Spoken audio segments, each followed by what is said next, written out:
Salut, j'espère que tu vas bien et bienvenue sur HK Academy. Ici on ne parle que d'Adobe. Donc dans cette vidéo tu vas apprendre à utiliser l'outil Form sur Adobe Illustrator. Donc c'est un outil qui est assez important et très utile lorsque il s'agit de créer souvent des formes et des illustrations, souvent aussi que des logos ou soit même dans les affiches comme des flyers, des kakimonos. Les formes sont vraiment importantes. Donc dans cette vidéo tu vas apprendre à manipuler un peu des formes, comment et aussi quelles sont les différentes options qui sont au niveau de la forme que tu peux manipuler.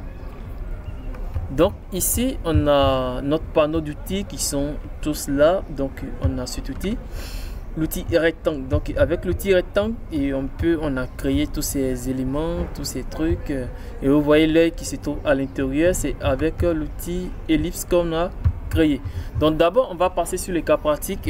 Je prends la forme et j'essaie de tracer. Lorsque je trace comme cela, vous voyez, je maintiens le clic et je trace. Vous voyez, je peux tracer n'importe quelle forme, etc. Donc quand je laisse, ça crée directement mon... Mais ici je ne vois rien. Peut-être que dans votre cas, quand vous allez tracer, mais il y a quelque chose que vous devez vérifier d'abord. C'est au niveau de la barre, dans la barre d'état. Donc ici vous voyez, on a rien, on a sans fond, il n'y a pas de fond dans cette partie. Donc ça fait que la forme que nous avons créée n'a pas de forme, donc n'a pas de fond. Et ici il n'y a pas de contour. Donc c'est que la forme que nous avons créée aussi n'a pas de contour. Donc ici pour mettre du fond, je vais cliquer là. Vous voyez la petite flèche qui est là, vous cliquez sur le bleu comme cela et vous cliquez ici au niveau du contour. Si vous voulez ajouter, vous cliquez dessus et automatiquement on me dit que le contour est à 1 pouce. Donc ici on peut augmenter le contour peut-être à 100, je sais pas. Lorsque vous augmentez, vous voyez automatiquement que le truc ça augmente à ce niveau. Donc encore vous pouvez changer le fond comme vous voulez. Voilà, ça va dépendre de vous. Vous pouvez changer aussi le contour comme quand vous voulez. Donc pour enlever le contour, venez vous cliquer sur cette partie 100 et ça va enlever le contour. Pareil aussi pour le fond. Donc ici on va passer maintenant à la manipulation. Donc vous voyez apparemment ceux qui utilisent Photoshop, vous allez voir que ce n'est pas les mêmes barres d'état. Voilà, au niveau de Photoshop ça ne paraît pas comme cela. Pour mettre du contour il faut forcément utiliser le panneau propriété, mais ici c'est direct. Donc ici on a un premier outil de sélection, on a un deuxième outil qu'on appelle outil sélection direct que vous allez prendre. Et cet outil va nous permettre de sélectionner les points d'ancrage, c'est-à-dire les différents points qui composent notre forme. Et quand on regarde, on a 4 points qui sont fermés. Vous voyez, on a 1, 2, 3, 4. On a 4 points. Donc là, ici, on va sélectionner le tout premier point. Vous voyez, on sélectionne le tout premier point comme cela. Avec cet outil nous permet de sélectionner des points de manière indépendante. Contraire à ce point qui permet de sélectionner les points de manière globale. Donc je prends cet outil. Si j'ai envie de travailler sur ce point, je sélectionne seulement que le point. Vous voyez que tout le reste est, celui-là est désélectionné, lui aussi il est désélectionné. Pareil pour celui-là. Donc lui c'est sélectionné avec la boule qui se trouve juste là. Donc vous voyez, avec cette boule, je peux arrondir cette partie. Je peux venir sélectionner le deuxième et arrondir cette partie aussi. Donc vous voyez, c'est assez lorsque on veut faire les choses de manière indépendante.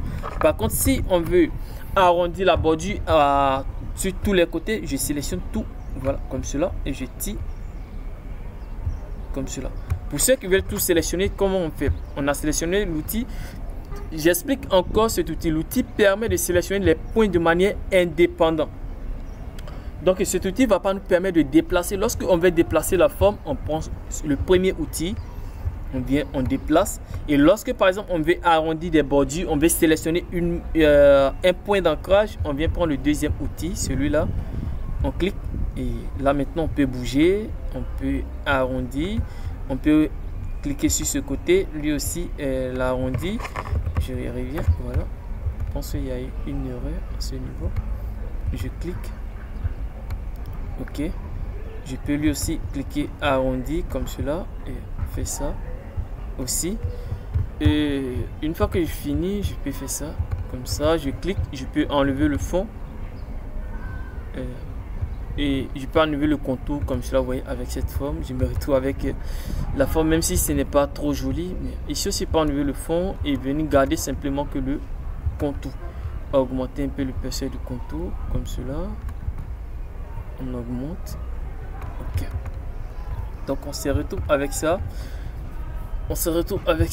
Donc maintenant, aussi pour changer la couleur, vous voyez, on a plusieurs panneaux qui sont là que vous pouvez utiliser pour changer la couleur. Par exemple, là, vous voyez, il y a les nuancés. Ça, on appelle ça nuance. Donc pour ceux qui veulent chercher, vous venez dans fenêtre, vous allez chercher nuance à quelque part là. Je pense que c'est dans fenêtre, nuance. Voilà, vous allez cliquer, vous allez avoir ces panneaux qui sont juste là.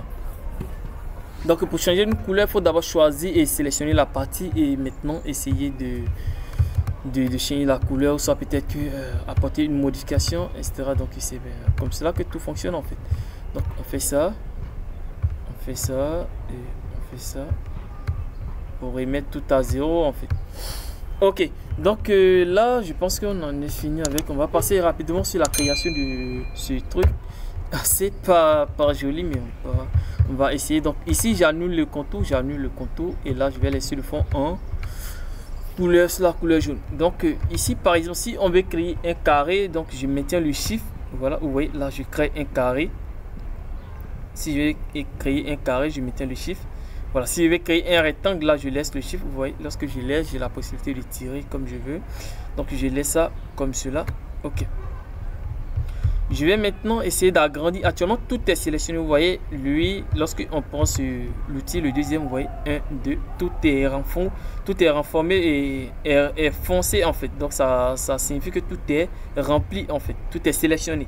Donc, maintenant, je peux prendre ce premier point, essayer de tirer. Vous voyez que tout essaie de descendre en même temps, comme cela. Après avoir fini avec ça, maintenant je vais prendre l'outil encore. On va cliquer maintenant et on va toucher à ce qu'on appelle l'outil ellipse. C'est l'outil sec en fait, c'est le sec. Et là on appelle ça ellipse. Donc on va sélectionner, on va essayer de cliquer et maintenant vous voyez on a la possibilité de tirer, faire pareil. Voilà, on peut créer de la forme. Pareil comme l'autre, on peut changer le fond. Voilà, essayer de mettre du contour comme l'autre. Voilà, c'est pareil. Vous voyez. Ok, donc ici ce qu'on va faire, on va enlever le contour, on enlève simplement le contour, on va changer le fond maintenant. Bon, le bleu c'est bon, ok, donc on va supprimer ce qu'on a fait. Maintenant on va essayer de faire l'œil qui se trouve juste donc on va zoomer un peu. Donc je vais prendre l'outil ellipse et je vais tracer comme cela. Ouais, il a des gros yeux, ouais. Donc on va changer ça, cette couleur en blanc. On va mettre du blanc comme cela. On fait descendre là. On va mettre le truc là, la boule noire qui se trouve à l'intérieur. On prend encore le lisse. Donc on voit que cette boule là, elle est vraiment voilà, vous voyez, c'est un cercle parfait. Donc lui, ce n'est pas un cercle vraiment déformé comme c'est là. Donc lui, pour créer, on va mettre ça, on va mettre la couleur blanc, la couleur noire. Maintenant on fait un clic, on maintient le shift et maintenant on va faire le tracé. Vous voyez que ça me donne un cercle parfait comme cela, encore tout petit, et on laisse. Ok, après avoir fini, maintenant l'outil qui va nous permettre de déplacer, c'est l'outil, le premier outil, l'outil sélection. Ok, je prends et j'essaie de déplacer comme cela. Pouf. Et là maintenant on va vérifier dans les calques. On vient dans fenêtre, calque. Ok, donc ici on se retrouve avec tous ces éléments puisque j'avais déjà dessiné les dents. C'est la raison pour laquelle les calques sont vraiment énormes. Donc ici je vais sélectionner le premier, ensuite sélectionner le deuxième. Vous voyez comment on sélectionne, on clique sur cette partie en maintenant le chiffre, on clique encore sur la deuxième partie. Donc actuellement les deux sont sélectionnés, vous voyez très bien. Donc on va maintenir le Alt. Lorsque vous maintenez le Alt, vous allez voir que le curseur sera dupliqué. Vous voyez que c'est dupliqué. Donc on maintient le clic, on va faire glisser. On maintient le Shift maintenant pour maintenir, voilà, sur la même ligne, comme ça. Ok. Donc je duplique. Maintenant pour celui qui n'arrive pas et qui a un autre moyen pour pouvoir dupliquer, qu'il le fasse. Et maintenant on va essayer de reprendre en fait. Pour dupliquer, c'est quoi? On sélectionne d'abord les tout premiers éléments, le premier, le deuxième, comme cela. Le premier là, noir, et le deuxième, et tu maintiens le Alt. On a cliqué là, je sais pas où je suis actuellement.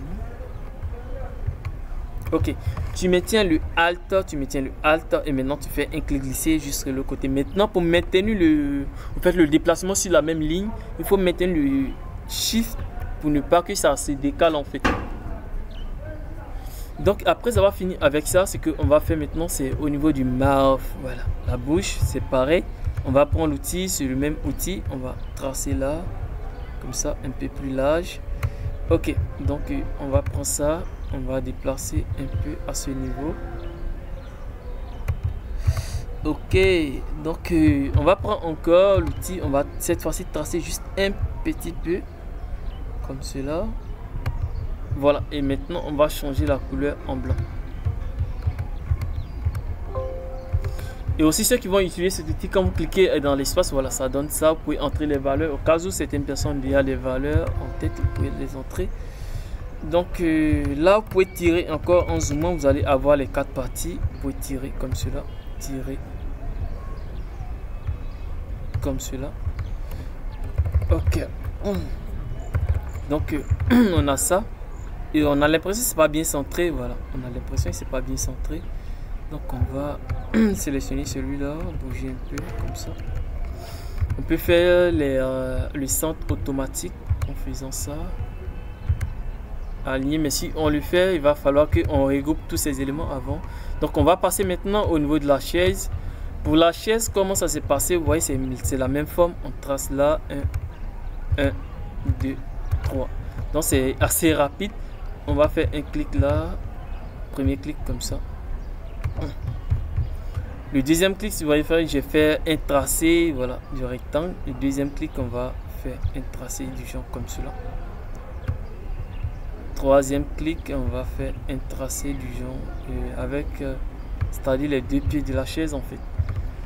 Je vais faire descendre, on va zoomer un peu, faire descendre un peu, faire descendre un peu celui-là aussi.